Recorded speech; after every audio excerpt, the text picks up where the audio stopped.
J'espère que vous allez bien, j'espère que vous vous portez bien. Rappelez-vous de ce que nous avons dit le 2 novembre 2023. Le 2 novembre 2023, dernière comme une émission assez longue, une demi-heure, dans laquelle nous avons mis en garde contre les dérives de la flagrante injustice qui a eu lieu dans le procès de Jamal Ben Smaïl, le crime le plus horrible, certainement de ces 30 voire 40 dernières années en Algérie. Jamal Ben Smaïl, ce fameux 11 août 2021, qui restera pour toujours une journée noire dans l'histoire de l'Algérie, dans la mémoire collective des Algériennes et des Algériens.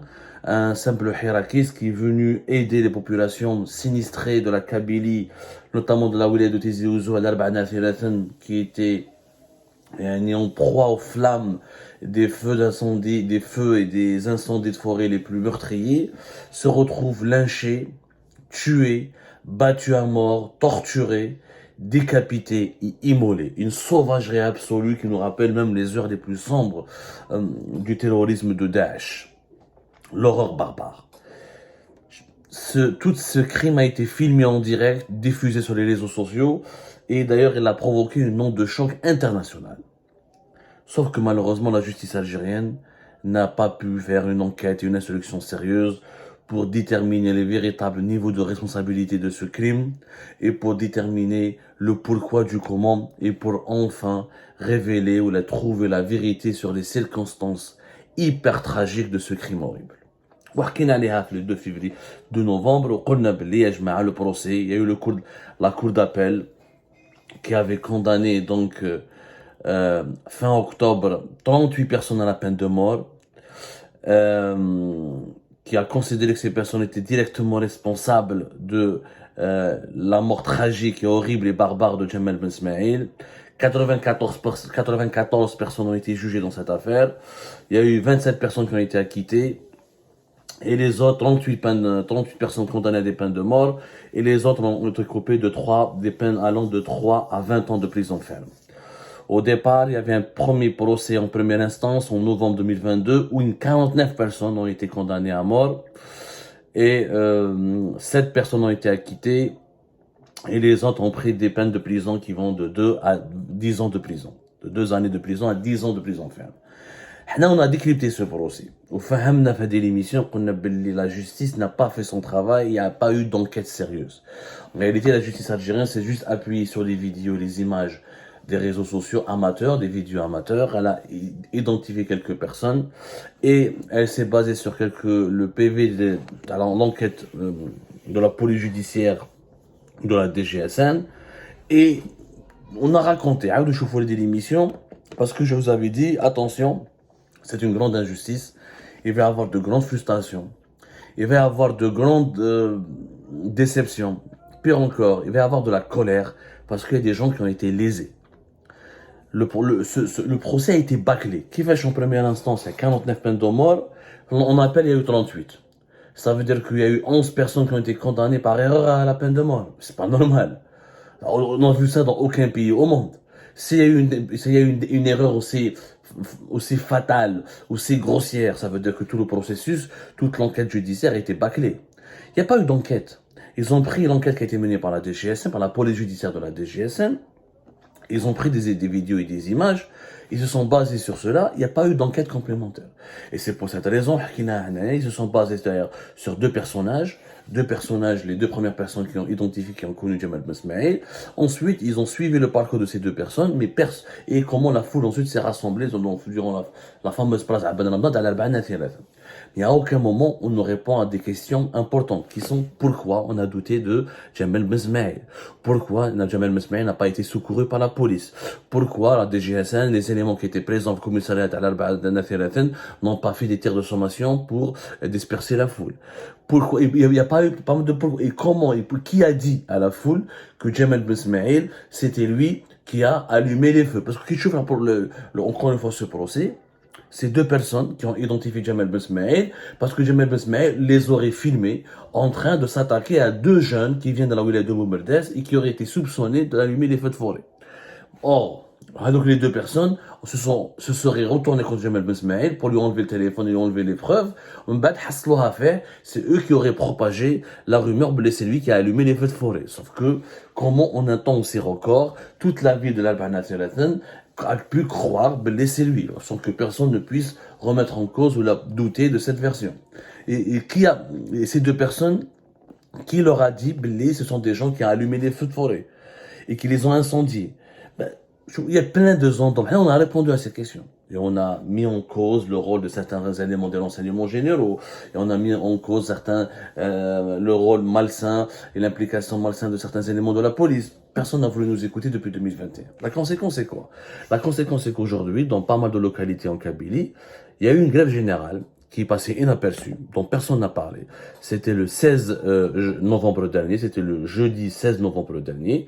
Et la tension, elle bat son plein.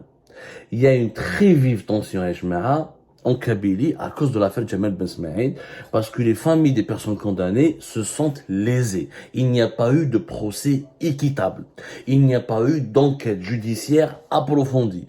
Et je vais vous raconter dans une deuxième émission le cas concret d'une personne qui a été condamnée à mort, alors qu'il n'a absolument aucun lien, ni direct, ni indirect, avec l'affaire Jamal Ben Smaïd.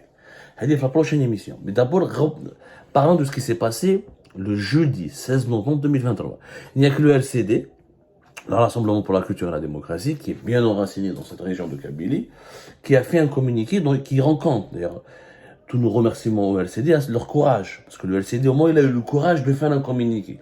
Aucun média n'a parlé de ce qui s'est passé le jeudi 16 novembre à l'Albania et dans certaines localités, les Homatizi Rachid, Ait Agasha, Irjen, Ait Oumelo, ce sont l'Albania Ait Oumelo, Ait Agasha, Irjen et Tissi Rachid, ces 5 communes de la wilaya de Tizi Ouzou.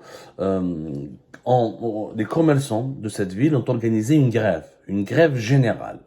Alors, le LCD nous a appris que ces cadres ont constaté que cette grève a été massivement suivie.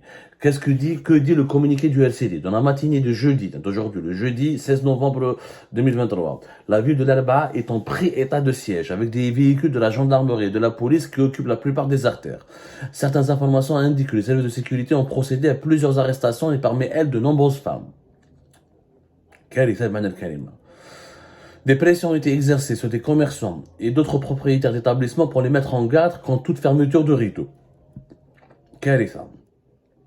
Franchement, le LCD il a dénoncé le simulacre de ce procès politique. Il le considère comme un procès politique. Il a dénoncé les arrestations, le déroulement et le traitement médiatique de cette affaire. Il exprime sa solidarité avec la famille des condamnés. Il estime que les citoyens sont dans leurs droits en protestant pacifiquement contre ce fait du prince. Il met en garde contre les provocations et les climats de terreur instaurés pour interdire l'expression légitime et pacifique du mécontentement des populations. Il tient pour responsable les pouvoirs publics quant à d'éventuelles dérives. Le LCD appelle enfin à des mesures d'apaisement. Un procès politique nécessite des mesures politiques. Elles sont du seul ressort du pouvoir politique. C'est tout simplement hyper courageux de la part du LCD.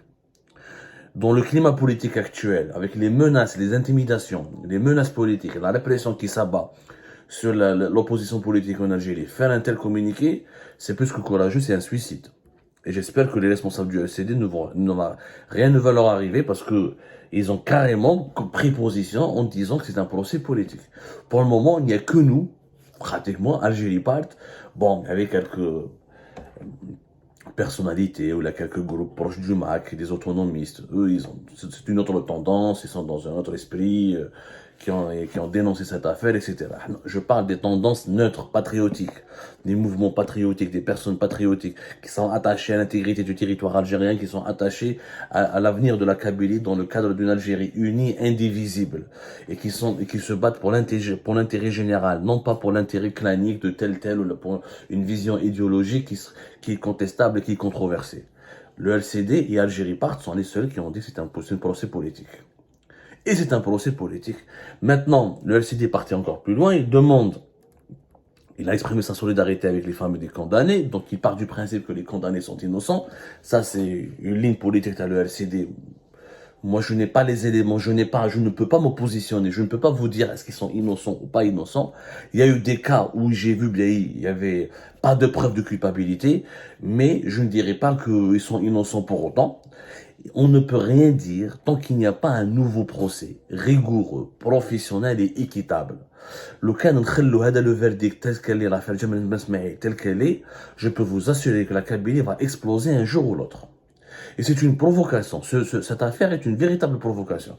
Tu prends 94 personnes.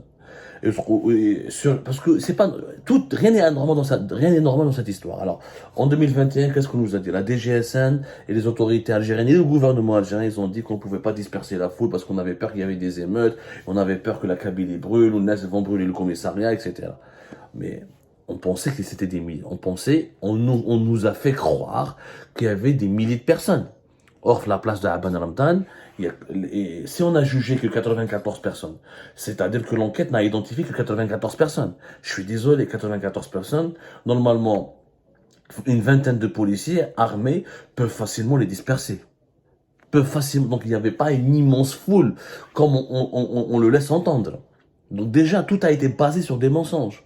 Donc, l'enquête judiciaire, on ignore totalement le rôle et la passivité des policiers. Je rappelle que ce crime a été commis sous l'œil des policiers. Et le monde entier a vu comment des personnes ont extirpé Jamal Ben Smaïl d'un véhicule de police, ils l'ont immolé, tué, égorgé, sous l'œil, sous la passivité des policiers.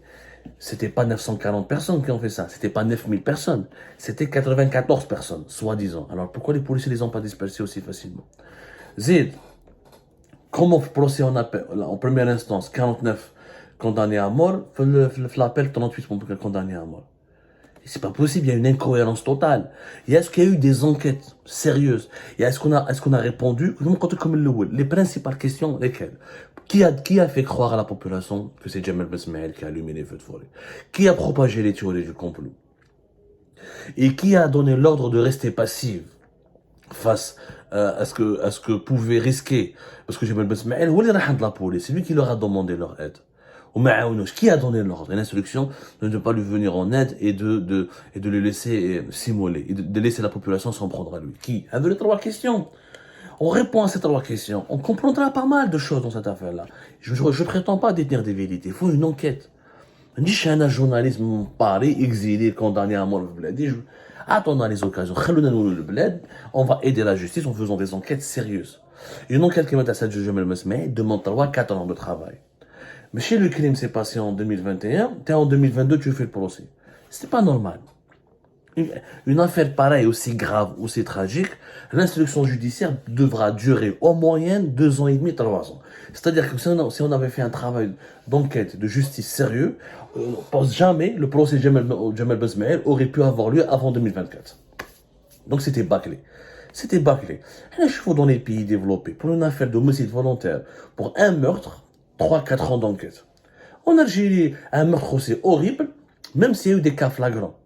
Même s'il y a eu des personnes qu'on a vues dans les images en train de taper, etc. Il y a d'autres en détention provisoire. Mais il faut comprendre le pourquoi du comment. Le rôle de la justice, c'est de déterminer la vérité. Maintenant, où sera le jeudi 16? C'est un signal. Des gens, des familles ont décidé d'appeler des populations entières, une population entière de 5 communes, l'Arbana Thélathen, Aït Oumalou, Aït Agasha, Irjan et Tizi Rachid ont décidé de se mobiliser contre ce que eux ils considèrent comme une injustice. Il ne faut pas les diaboliser. Tu les gendarmes ou la police et tu opères des arrestations, comme l'affirme le LCD. Et j'appelle les autorités algériennes à vérifier ces informations et à s'expliquer et à réagir. Est-ce qu'il y a eu des arrestations, oui ou pas? Le contraire, moi ça m'aurait pas étonné. Mais il faudrait que les autorités algériennes s'expliquent. Et on a bouclé, on a encerclé ces 5 communes parce qu'ils avaient peur que ça déborde. Mais au lieu de le privilégier à chaque fois dans la répression, il faut les écouter. Quand il y a un médiateur de la République, que le médiateur de la République se déplace à Darbana Thélathen et à Tizi Rachid, il écoute les gens. Il écoute ces familles des détenus. Bon, ils peuvent faire un pourvoi en cassation ou à la Cour suprême. Il faut établir toutes les procédures jusqu'au bout. Mais je pense que le médiateur de la République doit se mêler. Il doit faire un rapport complet, le remettre au président de la République pour voir est-ce qu'il y a eu des erreurs judiciaires ou là. Et vous rejugez cette affaire. Ce n'était pas sérieux. On a épinglé la Kabylie, on a épinglé des personnes kabyles, parce qu'ils sont kabyles, et on a politisé cette affaire. On a accusé des gens du MAC, on a accusé des tendances politiques, on a politisé. C'est les autorités algériennes qui ont politisé cette affaire, en voulant nous faire croire si c'est des politiciens, ou là c'est des opposants politiques, ou là c'est des tendances séparatistes qui seraient à l'origine de ce meurtre pour diviser le pays. Clairement, c'est pas le cas. Combien sur les 94 personnes qui ont été arrêtées faisaient partie du MAC? Aucune information n'est donnée. Aucune information n'est donnée.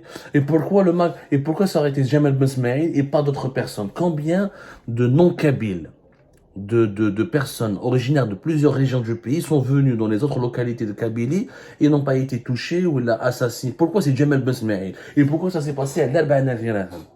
C'est des questions auxquelles il faut répondre. On a voulu stigmatiser. La vérité, on a stigmatisé la Kabylie à travers cette affaire. Et c'est très dangereux. C'est très dangereux de vouloir faire croire qu'il y a des tendances séparatistes, alors que les séparatistes en Kabylie sont ultra minoritaires, et les services de sécurité le savent, et le pouvoir le sait, et les Kabyles le savent, et tout le monde le sait.